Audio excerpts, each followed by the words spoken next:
नमस्कार साथियों, स्वागत है आपका द इन्फिनाइट शो के इस नए एपिसोड में, जहां हम आपको ले चलते हैं उस दुनिया में जहां कहानियां सिर्फ कहानियां नहीं होती बल्कि एक दर्पण होती हैं समाज का और कभी-कभी हमारे जीवन का भी।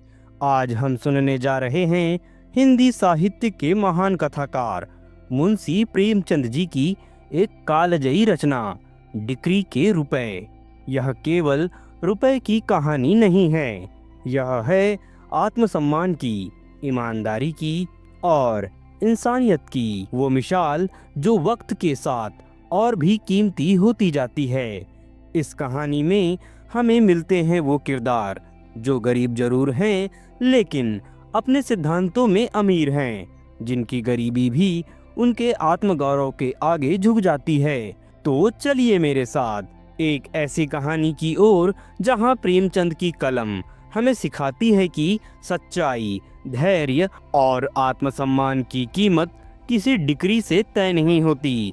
डिक्री के रुपए, एक सच्ची कहानी, एक अमिट अनुभव। नईम और कैलाश में इतनी शारीरिक, मानसिक, नैतिक और सामाजिक अभिन्नता थी जितनी दो प्राणियों में हो सकती है। नईम दीर्घकाय विशाल वृक्ष था, कैलाश बाघ का कोमल पौधा। नईम को क्रिकेट और फुटबॉल, सैर और शिकार का व्यसन था, कैलाश को पुस्तकावलोकन का। नईम एक विनोदशील, वाक्य चतुर, निर्द्वंद, हास्यप्रिय विलासी युवक था। उसे कल की चिंता कभी ना सताती थी। विद्यालय उसके लिए क्रीड़ा का स्थान था और कभी कभी बेंच पर खड़े होने का। इसके प्रतिकूल कैलाश एक एकांत प्रिय, आलसी, व्यायाम से कोसों भागने वाला, आमोद प्रमोद से दूर रहने वाला, चिंताशील, आदर्शवादी जीव था। वह भविष्य की कल्पनाओं से विकल रहता था। नईम एक सुख संपन्न उच्च पदाधिकारी पिता का एकमात्र पुत्र था। कैलाश एक साधारण व्यवसायी के कई पुत्रों में से एक। उसे पुस्तकों के लिए काफी धन न मिलता था, मांग जांच कर काम निकाला करता था। एक के लिए जीवन आनंद का स्वप्न था और दूसरे के लिए विपत्तियों का बोझ। पर इतनी विषमताओं के होते हुए भी उन दोनों में घनिष्ठ मैत्री और निस्वार्थ विशुद्ध प्रेम था। कैलाश मर जाता पर नईम का अनुग्रह पात्र ना बनता और नईम मर जाता पर कैलाश से बेअदबी ना करता। नईम की खातिर से कैलाश कभी कभी स्वच्छ निर्मल वायु का सुख उठा लिया करता। कैलाश की खातिर से नईम भी कभी कभी भविष्य के स्वप्न देख लिया करता था। नईम के लिए राज्य पद का द्वार खुला हुआ था, भविष्य कोई अपार सागर न था। कैलाश को अपने हाथों कुआं खोदकर पानी पीना था, भविष्य एक भीषण संग्राम था जिसके स्मरण मात्र से उसका चित्त अशांत हो उठता था। कॉलेज से निकलने के बाद नईम को शासन विभाग में एक उच्च पद प्राप्त हो गया। यद्यपि वह तीसरी श्रेणी में पास हुआ था, कैलाश प्रथम श्रेणी में पास हुआ था, किंतु उसे बरसों एड़ियां रगड़ने, खाक छानने और कुएं झांकने पर भी कोई काम न मिला। यहाँ तक कि विवश होकर उसे अपनी कलम का आश्रय लेना पड़ा। उसने एक समाचार पत्र निकाला, एक ने राज्याधिकार का रास्ता लिया जिसका लक्ष्य धन था और दूसरे ने सेवा मार्ग का सहारा लिया जिसका परिणाम ख्याति और कष्ट और कभी-कभी कारागार होता है। नईम को उसके दफ्तर के बाहर कोई ना जानता था, किंतु वह बंगले में रहता, हवा गाड़ी पर हवा खाता, थिएटर देखता और गर्मियों में नैनीताल की सैर करता था। कैलाश को सारा संसार जानता था पर उसके रहने का मकान कच्चा था। सवारी के लिए अपने पांव, बच्चों के लिए दूध भी मुश्किल से मिलता, साग भाजी में काट कपट करना पड़ता था। नईम के लिए सबसे बड़े सौभाग्य की बात यह थी कि उसके केवल एक पुत्र था। कैलाश के लिए सबसे बड़े दुर्भाग्य की बात उसकी संतान वृद्धि थी, जो उसे पनपने ना देती थी। दोनों मित्र में पत्र व्यवहार होता रहता था। कभी कभी दोनों में मुलाकात भी हो जाती थी। नईम कहता था, यार तुम ही मजे में हो, देश और जाति की कुछ सेवा तो कर रहे हो। यहाँ तो पेट पूजा के सिवा और किसी काम के ना हुए। पर यह पेट पूजा उसने कई दिनों की कठिन तपस्या से कैलाश खूब समझता था कि यह केवल नईम की विनयशीलता है। यह मेरी कुदशा से दुखी होकर मुझे इस उपाय से सांत्वना देना चाहता है, इसलिए यह अपनी वास्तविक स्थिति को उससे छिपाने का विकल प्रयत्न किया करता था। विष्णुपुर की रियासत में हाहाकार मचा हुआ था। रियासत का मैनेजर अपने बंगले में ठीक दोपहर के समय सैकड़ों आदमियों के सामने कत्ल कर दिया गया था। यद्यपि खूनी भाग गया था, पर अधिकारियों को संदेह था कि कुंवर साहब की दुष्प्रेरणा से ही यह हत्या भिग्नय हुआ है। कुंवर साहब अभी भलिंग न हुए थे। रियासत का प्रबंध कोर्ट ऑफ वार्ड द्वारा होता था। मैनेजर पर कुंवर साहब की देखरेख का भी भार था। विलास प्रिय कुंवर को मैनेजर का हस्तक्षेप बहुत ही बुरा मालूम होता था। दोनों में बरसों से मनमुटाव था, यहाँ तक कि कई बार प्रत्यक्ष कटु वाक्यों की नौबत भी आ पहुंची थी। अतएव कुंवर साहब पर संदेह होना स्वाभाविक ही था।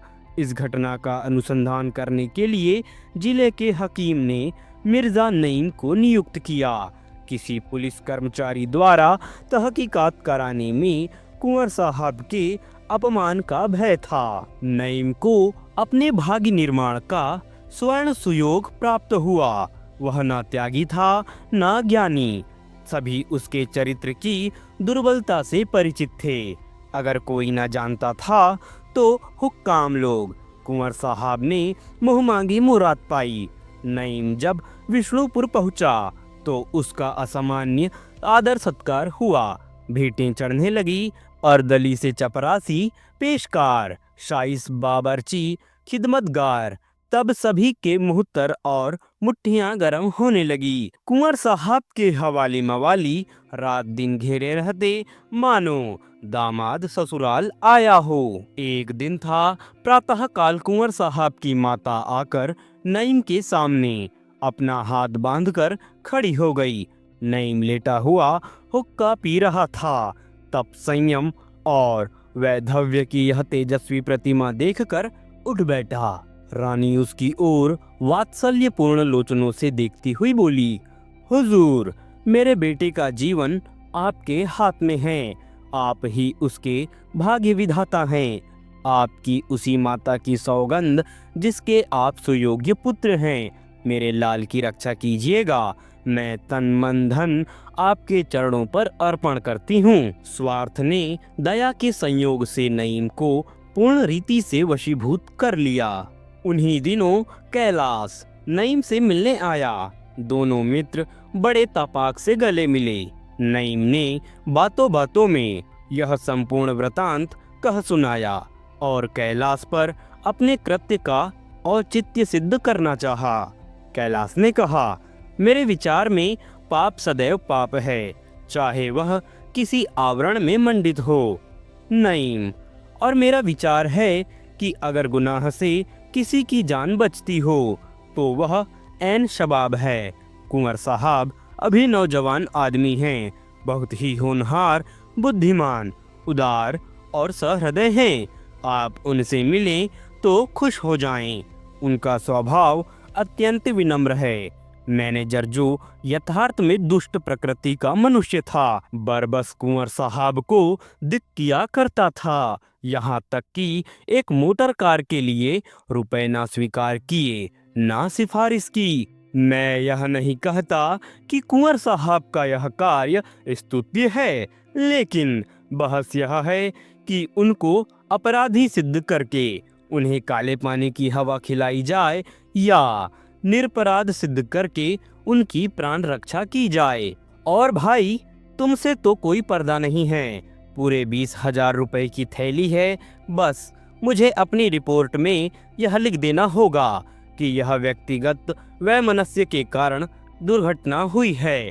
राजा साहब का इसमें कोई संपर्क नहीं। जो शहादतें मिल सकी उन्हें मैं गायब कर दिया।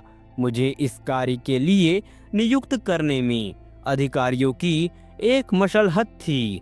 कुंवर साहब हिंदू हैं, इसलिए किसी हिंदू कर्मचारी को नियुक्त ना करके जिलाधीश ने यह भार मेरे सिर रखा। यह सांप्रदायिक विरोध मुझे निष्प्रह सिद्ध करने के लिए काफी है।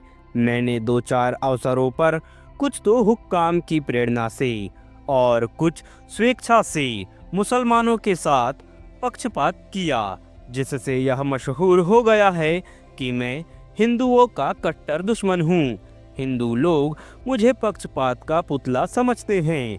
यह भ्रम मुझे आछे पोछे बचाने के लिए काफी है। बताओ, तकदीरवर हूँ कि नहीं? कैलाश: अगर कहीं बात खुल गई तो? नहीं, तो यह मेरी समझ का फेर, मेरे अनुसंधान का दोष मानव प्रकृति के लिए एक अटल नियम का उज्जवल उदाहरण होगा। मैं कोई सर्वज्ञ तो नहीं हूँ। मेरी नीयत पर आंच ना आएगी। मुझ पर रिश्वत लेने का संदेह ना हो सकेगा। आप इससे व्यावहारिक कोण पर ना जाइए, केवल इसके नैतिक कोण पर निगाह रखिए। यह कार्य नीति के अनुकूल है या नहीं? आध्यात्मिक सिद्धांतों को ना खींच लाइएगा, केवल नीति के सिद्धांतों से इसकी विलोचना कीजिए। कैलाश: इसका एक अनिवार्य फल यह होगा कि दूसरे रईसों को भी ऐसे दुष्कृत्यों की उत्तेजना मिलेगी। धन से बड़े पापों पर पर्दा पड़ सकता है। इस विचार के फैलने का फल कितना भयंकर होगा, इसका आप स्वयं अनुमान कर सकते हैं। नहीं जी नहीं, मैं यह अनुमान नहीं कर सकता। रिश्वत अब भी 90% अभियोगों पर पर्दा डालती है। फिर भी पाप का भय प्रत्येक हृदय में है। दोनों मित्र में देर तक इस विषय पर तर्क वितर्क होता रहा, लेकिन कैलाश का न्याय विचार नईम के हास्य और व्यंग्य से पेश ना पा सका। विष्णुपुर के हत्याकांड पर समाचार पत्रों में आलोचना होने लगी। सभी पत्र एक स्वर में राय साहब को ही लांछित करने और गवर्नमेंट को राजा साहब से अनुचित पक्षपात करने का दोष लगाते थे, लेकिन इसके साथ यह भी लिख देते थे कि अभी यह अभियोग विचाराधीन है, इसलिए इस पर टिका नहीं की जा सकती। मिर्जा नईम ने अपनी खोज को सत्य का रूप देने के लिए पूरा 1 महीना व्यतीत किया। जब उनकी रिपोर्ट प्रकाशित हुई तो राजनीतिक क्षेत्र में विलपव मच गया। जनता के संदेह की पुष्टि हो गई। कैलाश के सामने अब एक जटिल समस्या उपस्थित हुई। अभी तक उसने इस विषय पर एकमात्र मौन धारण कर रखा था। वह यह निश्चय न कर सकता था कि क्या लिखूं। गवर्नमेंट का पक्ष लेना अपनी अंतरात्मा को पददलित करना था, आत्म स्वतंत्रता का बलिदान करना था, पर मौन रहना और भी अपमानजनक था।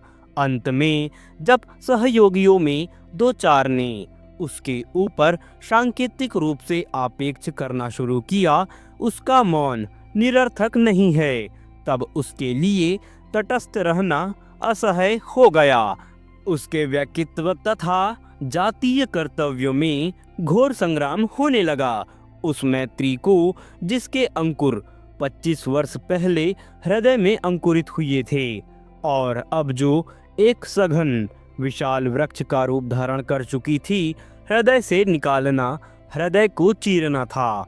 वह मित्र जो उसके दुख में दुखी और सुख में सुखी होता था, जिसका हृदय नित्य उसकी सहायता के लिए तत्पर रहता था, जिसके घर में जाकर वह अपनी चिंताओं को भूल जाता था, जिसके दर्शन मात्र ही से उसे आश्वासन, दृढ़ता और मनोबल प्राप्त होता था, उसी मित्र की जड़ खोदनी पड़ेगी। वह बुरी शायद थी जब मैंने संपादकीय क्षेत्र में पदार्पण किया, नहीं तो आज इस धर्म संकट में क्यों पड़ता। कितना घोर विश्वासघात होगा। विश्वास मैत्री का मुख्य अंग है। नईम ने मुझे अपना विश्वास पात्र बनाया है, मुझसे कभी पर्दा नहीं किया। उसके उस गुप्त रहस्यों को प्रकाश में लाना उसके प्रति घोर अन्याय होगा। नहीं, मैं मैत्री को कलंकित न करूंगा। उसकी निर्मल कृति पर धब्बा न लगाऊंगा। मैत्री पर वज्रघात न करूंगा। ईश्वर वह दिन न लाए कि मेरे हाथों नईम का अहित हो। मुझे पूर्ण विश्वास है कि यदि मुझ पर कोई संकट पड़े तो नईम मेरे लिए प्राण तक देने को तैयार हो जाएगा। उसी मित्र को मैं संसार के सामने अपमानित करूं, उसकी गर्दन पर कुठार चलाऊं। भगवान, मुझे वह दिन न दिखाना। लेकिन जातीय कर्तव्य का पक्ष भी निरस्त न था। पत्र का संपादक परंपरागत नियमों के अनुसार जाति का सेवक है। वह जो कुछ देखता है जाति की विराट दृष्टि से देखता है। वह जो कुछ विचार करता है उस पर भी जातीयता की छाप लगी होती है। नित्य जाति के विस्तृत विचार क्षेत्र में विचरण करते रहने से व्यक्ति का महत्व दृष्टि में अत्यंत संकीर्ण हो जाता है। वह व्यक्ति को क्षुद्र, तुच्छ, नगण्य समझने लगता है। व्यक्ति को जाति पर बलि देना उसकी नीति का प्रथम अंग है। यहाँ तक कि बहुधा अपने स्वार्थ को भी जाति पर वार देता है। उसके जीवन का लक्ष्य महान आत्माओं का अनुगामी होता है, जिन्होंने राष्ट्रों का निर्माण किया है। उनकी कृति अमर हो गई है। जो दलित राष्ट्रों के उद्धारक हो गए हैं, वह यथाशक्ति कोई काम ऐसा नहीं कर सकता जिससे उसके पूर्वजों की उज्जवल विरुद्धावली में कलीमा लगने का भय हो। कैलाश राजनीतिक क्षेत्र में भी बहुत कुछ यश और गौरव प्राप्त कर चुका था। उसकी सम्मति आदर की दृष्टि से देखी जाती थी। उसके निर्भीक विचारों ने, उसकी निष्पक्ष टीकाओं ने उसे संपादक मंडली का प्रमुख नेता बना दिया था। अतएव इस अवसर पर मैत्री का निर्वाह केवल उसके नीति और आदर्श ही के विरुद्ध नहीं, उसके मनोगत भावों के भी विरुद्ध था। इसमें उसका अपमान था, आत्मपतन था, भीरुता थी। यह कर्तव्य पथ से विमुख होना और राजनीतिक क्षेत्र में सदैव के लिए बहिष्कृत हो जाना था। एक व्यक्ति की, चाहे वह मेरा कितना ही आत्मीय क्यों ना हो, राष्ट्र के सामने क्या हस्ती है। नईम के बनने या बिगड़ने से राष्ट्र पर कोई असर ना पड़ेगा, लेकिन शासन की निरंकुशता और अत्याचार पर पर्दा डालना राष्ट्र के लिए भयंकर सिद्ध हो सकता है। उसे इसकी परवाह न थी कि मेरी आलोचना का प्रत्यक्ष कोई असर होगा या नहीं। संपादक की दृष्टि में अपनी सम्मति सिंहनाद के समान प्रतीत होती है कि मेरी लेखनी शासन को कंपायमान कर देगी, विश्व को हिला देगी। शायद सारा संसार मेरी कलम की सरसराहट से हर्रा उठेगा। मेरे विचार प्रकट होते ही युगांतर उपस्थित कर देंगे। नईम मेरा मित्र है, किंतु राष्ट्र मेरा इष्ट है। मित्र के पद की रक्षा के लिए क्या अपने इष्ट पर प्राणघातक आघात करूं? कई दिनों तक कैलाश के व्यक्तिगत और संपादक के कर्तव्यों में संघर्ष होता रहा। अंत को जाति ने व्यक्ति को परास्त कर दिया।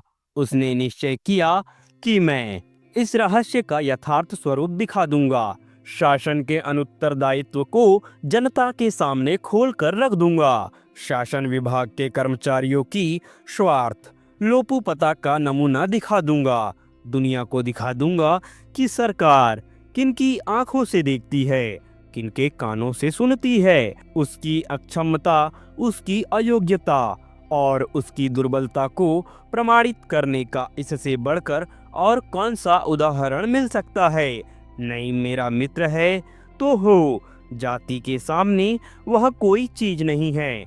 उसकी हानि के भय से मैं राष्ट्रीय कर्तव्य से क्यों मुंह फेरूं? अपनी आत्मा को क्यों दूषित करूं? अपनी स्वाधीनता को क्यों कलंकित करूं? आह, प्राणों से प्रिय नईम, मुझे क्षमा करना। आज तुम जैसे मित्र रत्न को मैं अपने कर्तव्य की वेदी पर बलि चढ़ाता हूँ, मगर तुम्हारी जगह अगर मेरा पुत्र होता तो उसे भी इसी कर्तव्य की बलि वेदी पर भेंट कर देता। दूसरे दिन कैलाश ने इस घटना की मीमांसा शुरू की। जो कुछ उसने नईम से सुना था वह सब एक लेखमाला के रूप में प्रकाशित करने लगा। घर का भेदी लंका ढाए। अन्य संपादकों को जहां अनुमान, तर्क और युक्ति के आधार पर अपना अपना मत स्थिर करना पड़ता था, और इसलिए कि वे कितनी ही अनर्गल अपवादपूर्ण बातें लिख डालते थे, वहां कैलाश की टिप्पणियां प्रत्यक्ष प्रमाणों से युक्त होती थी। वह पते पते पर बातें कहता था और उस निर्भीकता के साथ जो दिव्य अनुभव का निर्देश करती है। उसके लेखों में विस्तार कम पर सार अधिक होता था। उसने नईम को भी न छोड़ा। उसकी स्वार्थ लिप्सा का खूब खाका उड़ाया, यहाँ तक कि वह धन की संख्या भी लिख दी जो इस कुलसित व्यापार पर पर्दा डालने के लिए उसे दी गई थी। सबसे मजे की बात यह थी कि उसने नईम से एक राष्ट्रीय गुप्तचर की मुलाकात का भी उल्लेख किया, जिसने नईम को रुपए लेते हुए देखा था। अंत में गवर्नमेंट को भी चैलेंज दिया कि जो उसमें साहस हो तो मेरे प्रमाणों को झूठा साबित कर दे। इतना ही नहीं, उसने वह वार्तालाप भी अक्षरशः प्रकाशित कर दिया जो उसके और नईम के बीच हुआ था। रानी का नईम के पास आना, उसके पैरों पर गिरना, कुंवर साहब का नईम के पास नाना प्रकार के तोहफे लेकर आना, इन सभी प्रसंगों ने उसके लेखों पर एक जासूसी उपन्यास का मजा पैदा कर दिया। इन लेखों ने राजनीतिक क्षेत्र में हलचल मचा दी। पत्र संपादकों को अधिकारियों पर निशाने लगाने के ऐसे अवसर बड़े सौभाग्य से मिलते हैं। जगह जगह पर शासन की करतूत की निंदा के लिए सभाएं होने लगी। सभी सदस्यों ने व्यवस्थापक सभा में इस विषय पर प्रश्न करने की घोषणा की। शासकों को कभी ऐसी मुंह की न खानी पड़ी थी। आखिर उन्हें अपनी मान रक्षा के लिए इसके सिवा कोई उपाय ना सूझा कि वे मिर्जा नईम को कैलाश पर मानहानि का अभियोग चलाने के लिए विवश करें। कैलाश पर इस्तगासा दायर हुआ। मिर्जा नईम की ओर से सरकार पैरवी करती थी। कैलाश स्वयं अपनी पैरवी कर रहा था। न्याय के प्रमुख संरक्षक, वकील, बैरिस्टरों ने किसी आघात कारण से उसकी पैरवी करना अस्वीकार किया। न्यायाधीश को हारकर कैलाश को कानून की सनद न रखते हुए भी अपने मुकदमे की पैरवी करने की आज्ञा देनी पड़ी। महीनों अभियोग चलता रहा। जनता में सनसनी फैल गई। रोज हजारों आदमी अदालत में एकत्र होते थे। बाजारों में अभियोग की रिपोर्ट पढ़ने के लिए समाचार पत्रों की लूट होती थी। चतुर पाठक पढ़े हुए पत्रों से घड़ी रात जाते जाते दुगने पैसे खड़े कर लेते थे, क्योंकि उस समय तक पत्र पत्रिकाओं के पास कोई पत्र न बचने पाता था। जिन बातों का ज्ञान पहले गिने गिनाए पत्र ग्राहकों को था, उस पर अब जनता की टिप्पणियां होने लगी। नईम की मिट्टी कभी इतनी खराब न हुई थी। गली गली, घर घर उसी की चर्चा थी। जनता का क्रोध उसी पर केंद्रित हो गया था। वह दिन भी स्मरणीय रहेगा जब दोनों सच्चे, एक दूसरे पर प्राण देने वाले मित्र अदालत में आमने सामने खड़े हुए और कैलाश ने मिर्जा नईम से जिरह करनी शुरू की।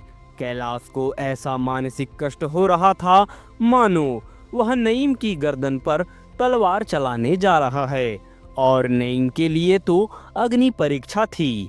दोनों के मुख उदास थे, एक का आत्मग्लानि से, दूसरे का भय से। नईम प्रसन्न बनने की चेष्टा करता था, कभी कभी सूखी हंसी भी हंसता था, लेकिन कैलाश, आह, उस गरीब के दिल पर जो गुजर रही थी उसे कौन जान सकता है। कैलाश ने पूछा, आप और मैं साथ पढ़ते थे, इसे आप स्वीकारते हैं?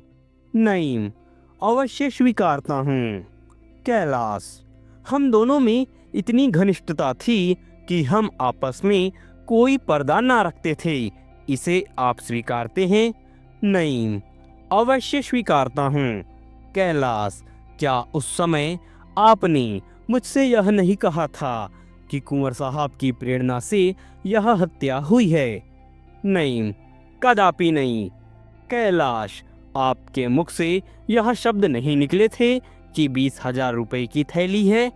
नईम, जरा भी न झिझका, जरा भी न संकुचित हुआ, उसकी जबान में लेश मात्र भी लुकनत न हुई, वाणी में जरा भी थरथराहट न आई, उसके मुख पर अशांति, अस्थिरता या असमंजस का कोई भी चिन्ह न दिखाई दिया।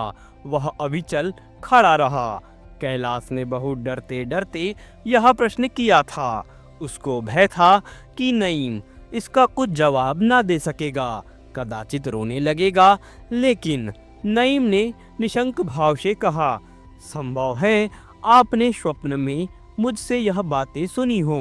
कैलाश एक क्षण के लिए दंग हो गया, फिर उसने विस्मय से नईम की ओर नजर डालकर पूछा, क्या आपने यह नहीं फरमाया कि मैंने 2-4 अवसरों पर मुसलमानों के साथ पक्षपात किया है और इसलिए मुझे हिंदू विरोधी समझकर इस अनुसंधान का भार सौंपा गया है?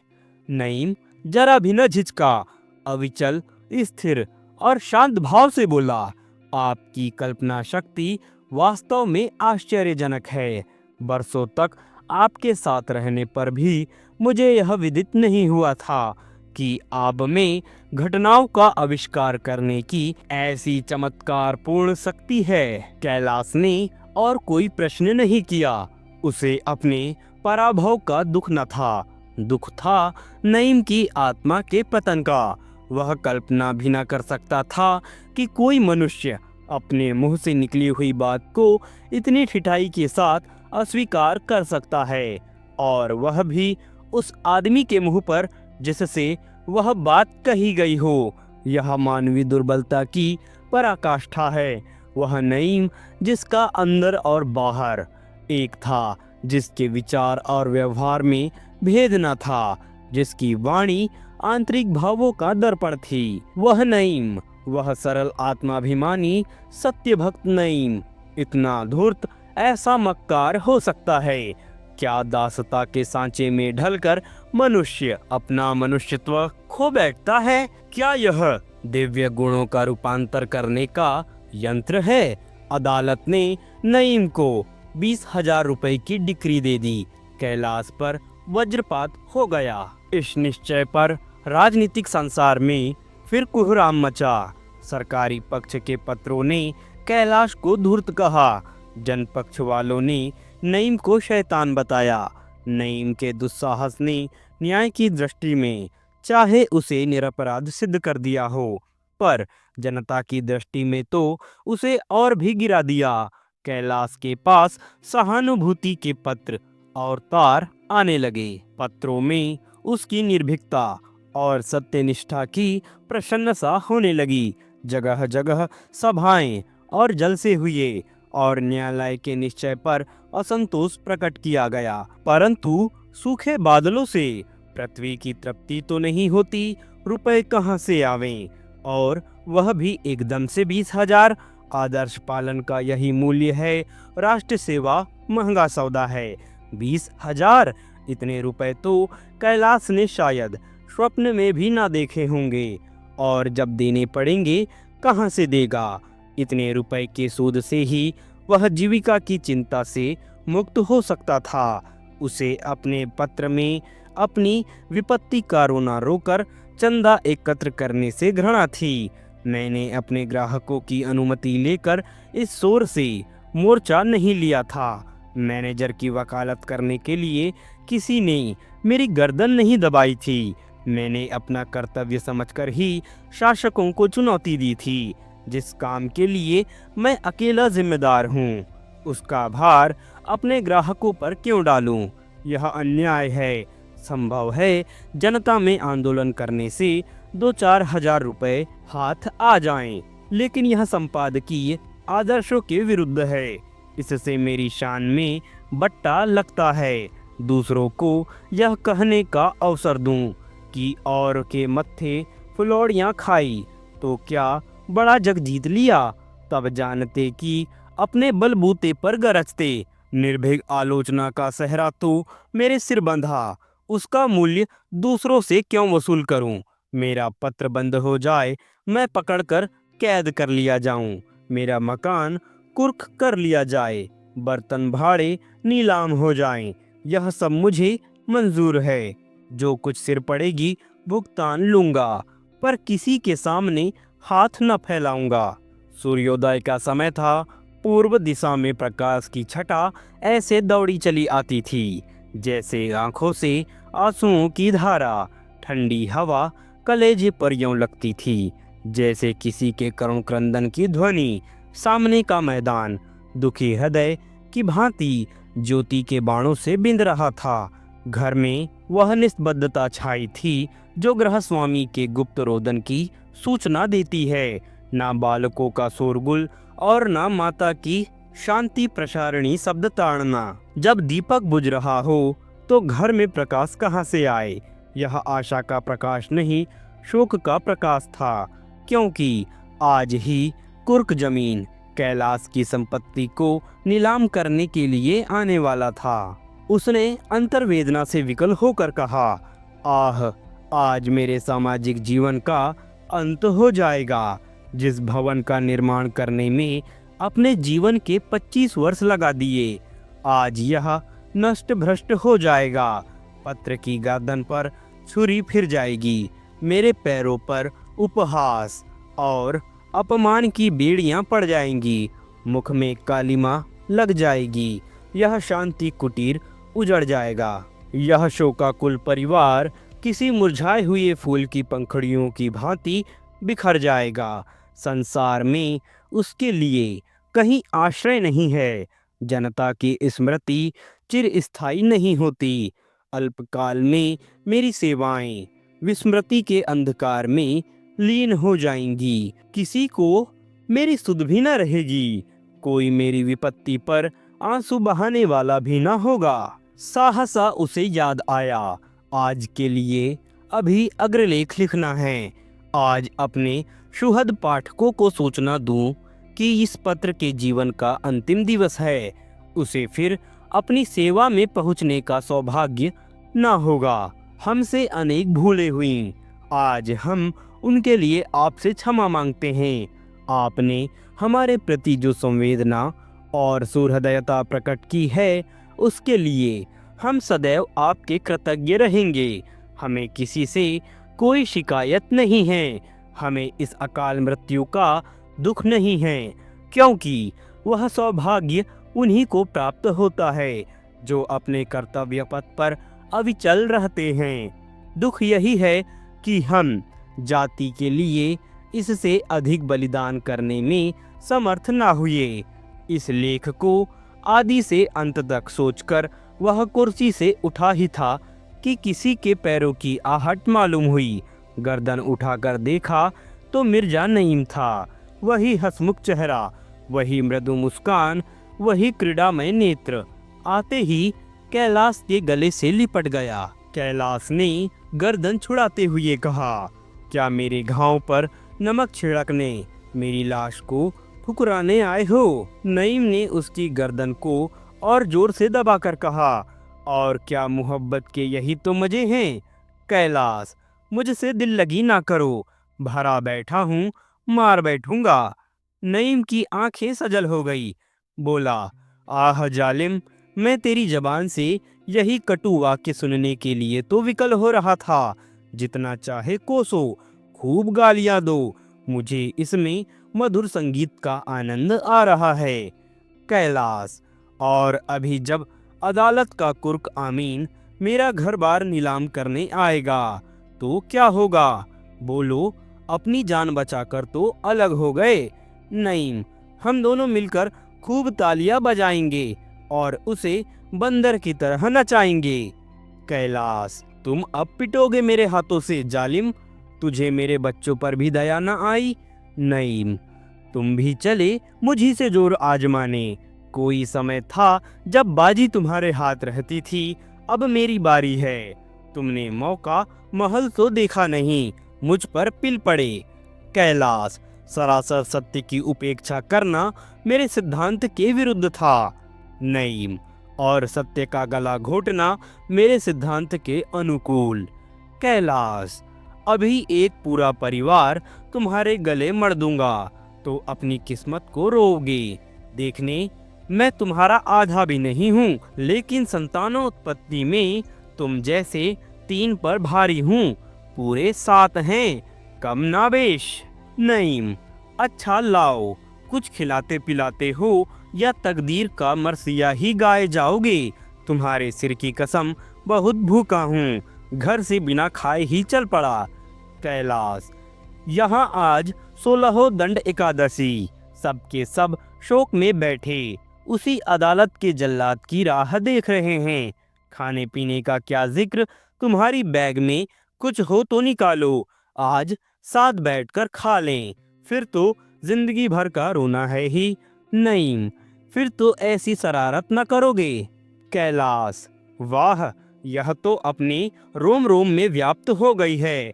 जब तक सरकार पशुबल से हमारे ऊपर शासन करती रहेगी, हम उसका विरोध करते रहेंगे। खेद यही है कि अब मुझे इसका अवसर ही ना मिलेगा, किंतु तुम्हें 20,000 रुपए में 20 रुपए भी ना मिलेंगे। यहाँ रद्दियों के ढेर के सिवा और कुछ नहीं है। नईम, अजी, मैं तुमसे 20,000 रुपए की जगह उसका 5 गुना वसूल कर लूंगा। तुम हो किस फेर में? कैलाश, मुंह धो रखिए। नईम, मुझे रुपए की जरूरत है, आओ कोई समझौता कर लो। कैलाश, कुंवर साहब के 20,000 रुपए डकार गए, फिर भी अभी संतोष नहीं हुआ। नईम, सरकारी कर्मचारियों द्वारा मामला करने में और भी जेरबारी होगी। कैलाश, अरे तो क्या मामला कर दूं, यह कागजों के सिवा और कुछ हो भी तो। नईम, मेरा ऋण चुकाने भर को बहुत है। अच्छा, इसी बात पर समझौता कर लो कि मैं जो चीज चाहूं ले लूं, फिर रोना मत। कैलाश, अजी, तुम सारा दफ्तर सिर उठा ले जाओ, घर उठा ले जाओ, मुझे पकड़ ले जाओ और मीठे टुकड़े खिलाओ, कसम ले लो जो जरा भी चूं करूं। नईम, नहीं, मैं सिर्फ एक चीज चाहता हूँ, सिर्फ एक चीज। कैलाश के कौतूहल की कोई सीमा न रही। सोचने लगा, मेरे पास ऐसी कौन सी बहुमूल्य वस्तु है, कहीं मुझ में मुसलमान होने को तो ना कहेगा।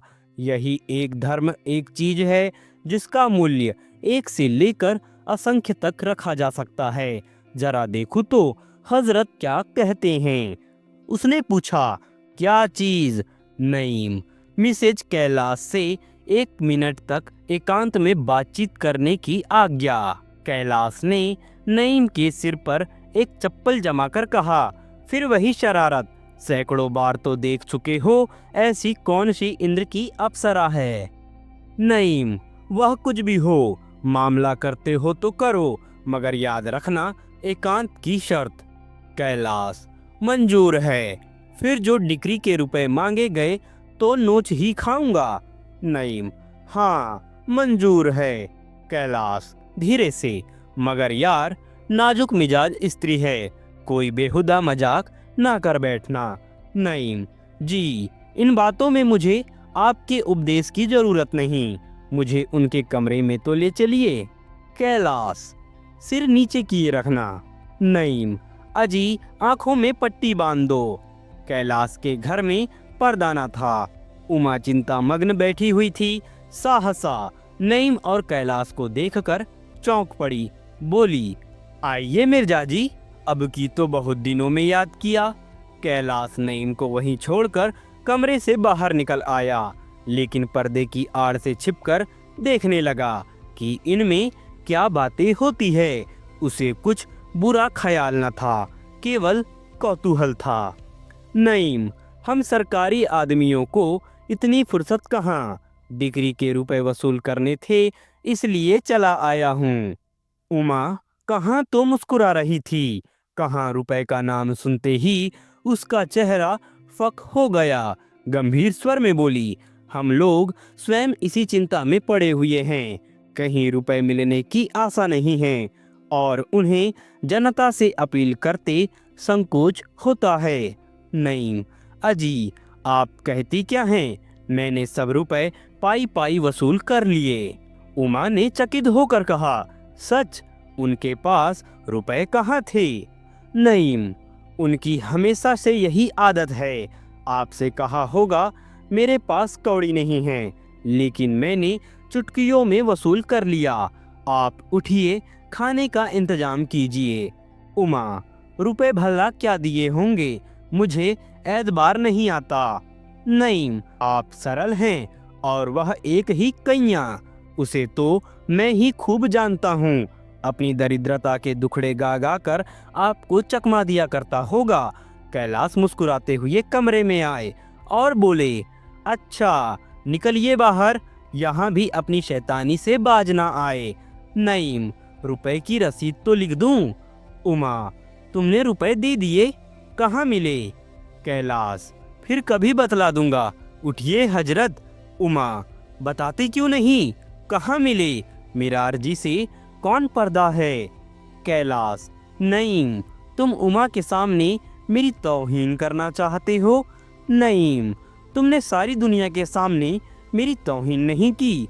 कैलाश, तुम्हारी तौहीन की, उसके लिए 20,000 रुपए नहीं देने पड़े। नईम, मैं भी तो उसी टकसाल से रुपए दे दूंगा। उमा, मैं रुपए पा गया, इस बेचारे का पर्दा ढके रहने दो। आप सुन रहे थे मुंशी प्रेमचंद की कहानी। हमारी कहानियों को अपने दोस्तों के साथ साझा करें और हमारे चैनल को सब्सक्राइब करना ना भूलें। हम जल्द ही मिलेंगे एक नए दिन नई कहानी के साथ। हमें दीजिए इजाज़त। नमस्कार।